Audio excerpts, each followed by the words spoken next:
presenting the adventures of Jungle Jim.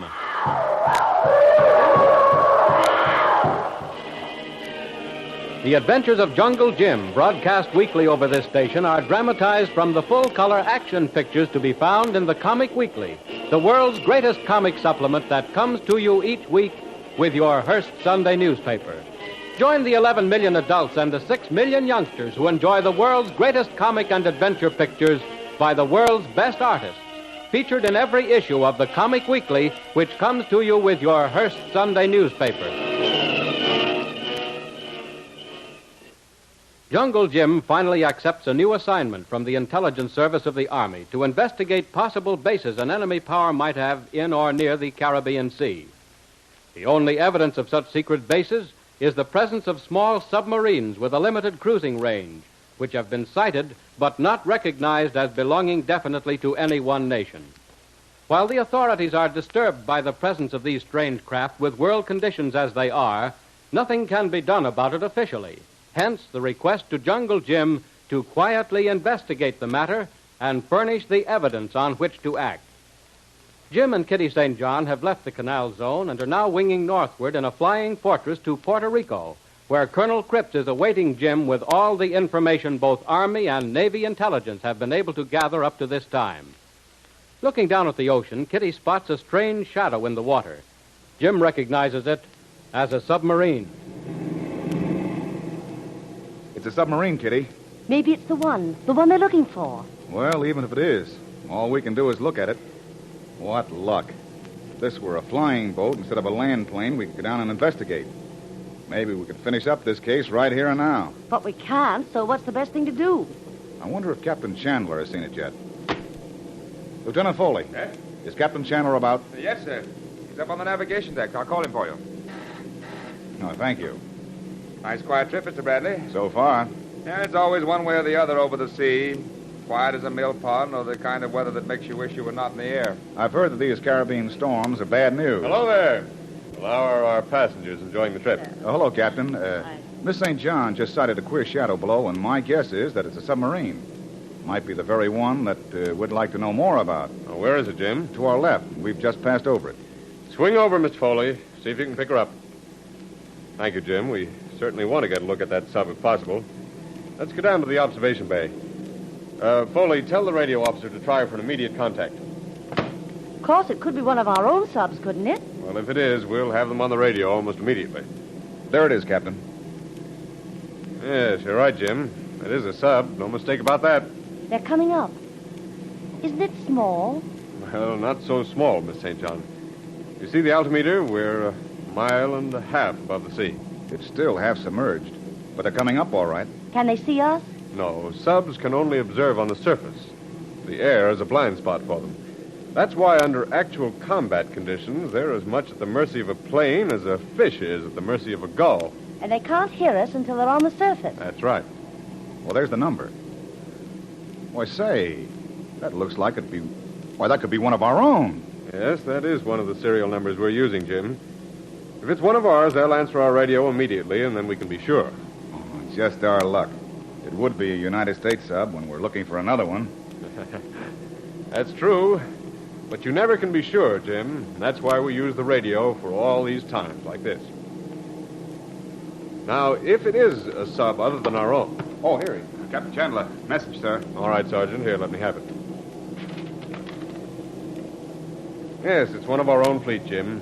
Engaged in diving practice. Well, we're just as far away as ever from our goal. What's the difference, Jim? We've got to catch up with them sooner or later. Sergeant, my compliments to the CO. Tell him we're en route to Puerto Rico and see if he wants to relay any message. Yes, sir. Tell the pilot to resume our original course. Yes, sir. Modern communication, plane to sub and sub to shore. And all these new developments depend on radio. Well, military operations have always been limited to the scope of communication. Without the telephone and radio, wars would be fought the same today as the Romans fought them. Wasn't the Battle of New Orleans fought weeks after the Treaty of Peace was signed? After the battle was all over, the news of peace arrived. How the world advances. Now with radio, we can flash the news all over the world at once that battles start and end before war is declared. Luncheon is served, sir. Oh, thank you, Sergeant. Will you show the way, please? Yes, sir. You go ahead, Jim. Right, Captain. Now, Miss St. John, if you'll allow me, I'll be your escort to the dining saloon. Such formality. Is my smile on straight? Well, I'd say 2 points off on the starboard side. That's exactly right. Right?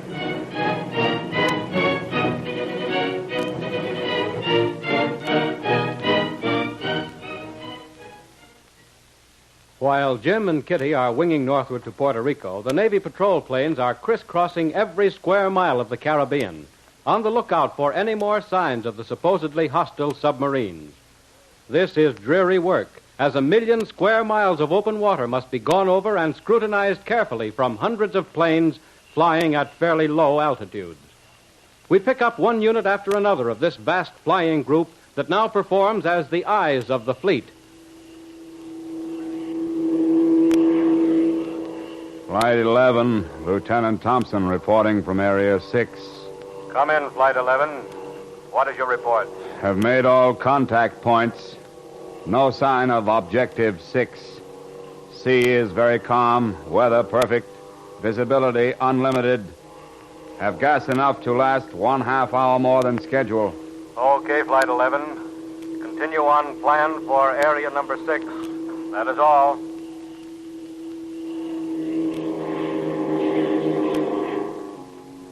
Calling headquarters. Lieutenant Jackman, Flight 14 reporting. Calling headquarters, Flight 14 reporting. Come in, Flight 14. I've made all contact points, area number 21. No sign of objective number 6.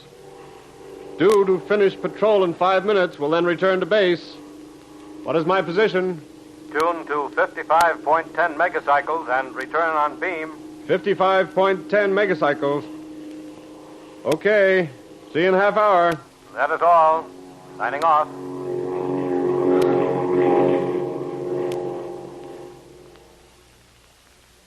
While these reports are pouring into headquarters from every point of the compass, Jim and Kitty are rapidly nearing their destination.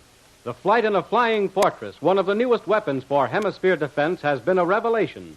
They have inspected the armaments and been amazed at the efficiency of the superbly trained crew under the able leadership of Captain Chandler.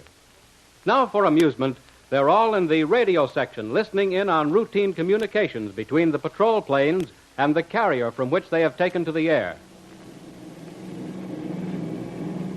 Those pilots chatter like a lot of magpies.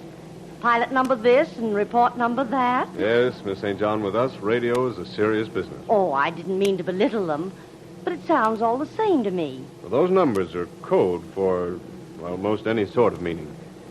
I can tell you the objective number 6 is the strange submarine. Judging from the reports, those subs are certainly scarce. Today, not one patrol ship has even had a false alarm, much less anything important to report. Captain, about how long can a sub stay submerged? Well, that would vary, Jim, with a number of factors. If they were just hiding out on the bottom, they could probably stay below for the daylight hours and only have to come up at night to replenish their batteries. Well, that's sort of an anchor. About how long can they stay below if they're moving? Well, again, that depends on circumstances. Running full speed, I'd say about 4 hours. Just cruising along at, say, 3 or 4 knots, they're probably good for 8 to 10 hours. Then, if they're at all active, the patrol should spot them. Yes, the flights are constant from dawn to dark. Another report coming, sir. Want to hear it? Oh, let's not say we did. I'm tired of them. Try one more, Kitty. It might be good. Yes, and we might hear the Ulrich family, too. Or information, please. Well, you can suit yourselves. We don't have to log these calls. They're just interesting if they concern us.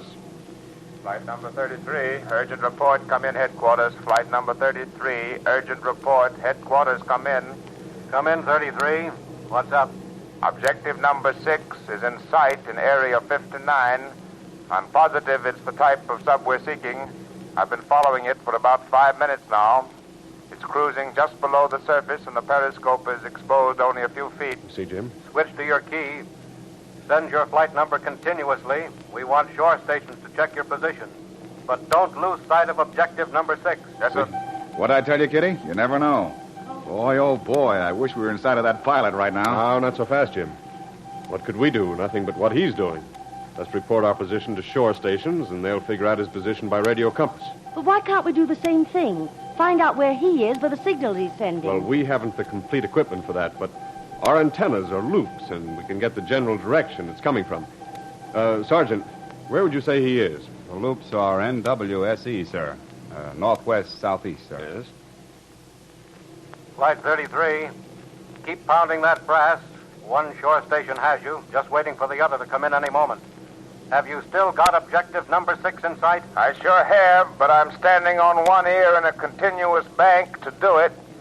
Objective number 6 is very slow, cruising along about 8 or 9 knots.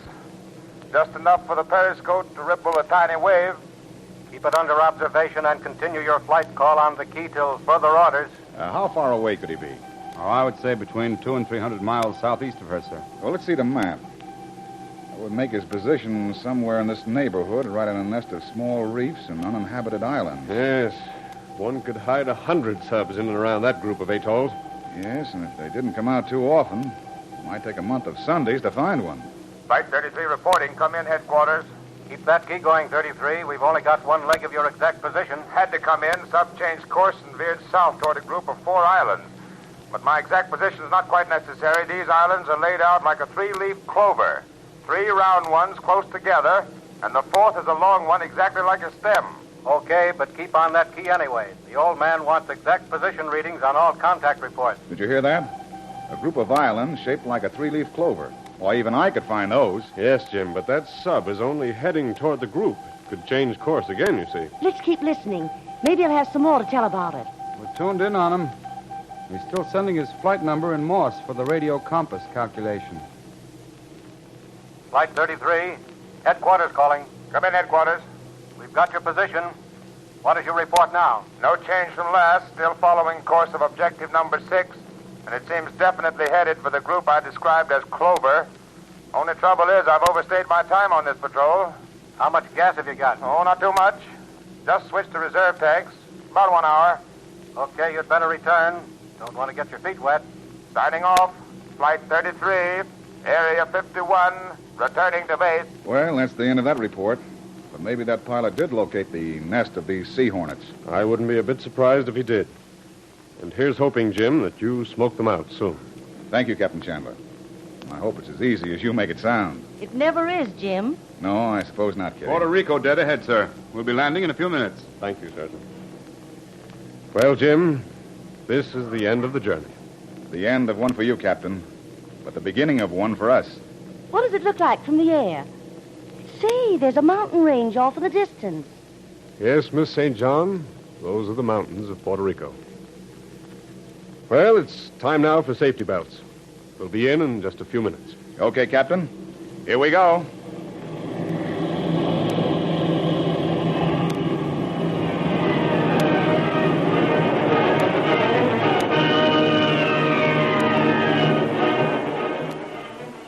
What new adventures lie just over the horizon for Jungle Jim?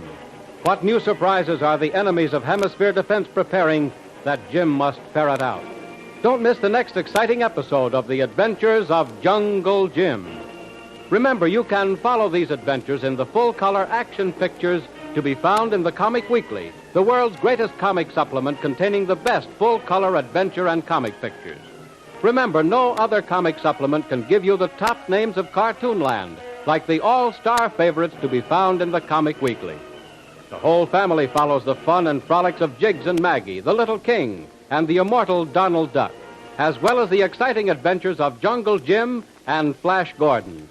Join the 11 million adults and the 6 million youngsters who every week find the greatest of home entertainment in the Comic Weekly, which comes to you with your Hearst Sunday newspaper. More thrilling adventures of Jungle Jim will be heard at this time next week over this station. Be sure to tune in.